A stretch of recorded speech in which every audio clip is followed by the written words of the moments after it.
Hi,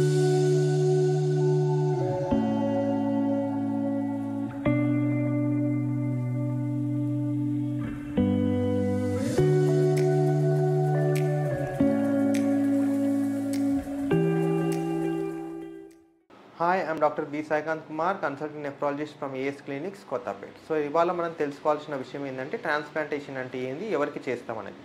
transplantation అనేది kidney fail అయిన వాళ్ళకి, రెగ్యులర్గా డయాలసిస్ ఉన్న వాళ్ళకి ఒక ఆప్షన్ ఇస్తాం.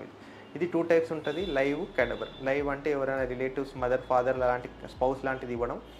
కెడవర్ అంటే ఎవరైనా బ్రెయిన్ డెడ్ అయిన పేషెంట్స్ నుంచి మనం అవయవాలు తీసుకొని మనం ట్రాన్స్ప్లాంటేషన్ చేయడం. సో ఇందులో ఏమైనా రిస్కెస్ ఉన్నాయంటే ఇప్పుడున్న అడ్వాన్స్ సర్జికల్ టెక్నిక్స్ వల్ల రిస్క్స్ అనేది చాలా తక్కువ అండి. పేషెంట్ అనేది జనరల్గా 7 to 10 days హాస్పిటల్లో ఉండాల్సిన అవసరం పడుతుంది, depending on the patient condition. తొందరగా కూడా డిశ్చార్జ్ చేయొచ్చు, ఒక్కొక్కసారి కొద్ది కాంప్లికేషన్స్ ఉంటే లేట్గా డిశ్చార్జ్ చేయాల్సిన అవసరం ఉంటుంది. సో వీటిలో చాలా జాగ్రత్త ఉండాల్సిన విషయం ఏంటంటే వీళ్ళు రెగ్యులర్గా నార్మల్గా ట్రాన్స్ప్లాంటేషన్ ముందు రెగ్యులర్గా డయాలసిస్ చేసుకోవడం చాలా ఇంపార్టెంట్. ఎందుకంటే వీటి వల్ల మనకి కాంప్లికేషన్స్ అనేది సర్జరీలో డయాలసిస్ రెగ్యులర్గా ఉంటే కాంప్లికేషన్స్ అనేది చాలా తక్కువ వస్తాయి. ఈ ట్రాన్స్ప్లాంటేషన్ అయిపోయిన తర్వాత జాగ్రత్తలు ఏంటంటే అడిక్వేట్గా హైడ్రేషన్ తీసుకోవడము, మనం ఇచ్చే ఇమ్యూనోసప్రెసివ్ డ్రగ్స్ అంటే ఏదైతే ట్రాన్స్ప్లాంటేషన్ అయిన తర్వాత మనం కొన్ని డ్రగ్స్ ఇస్తామన్నమాట, అవి రెగ్యులర్గా తీసుకోవడము, దాని లెవెల్స్ అనేది రెగ్యులర్గా మానిటర్ చేయాల్సిన అవసరం పడుతుంది.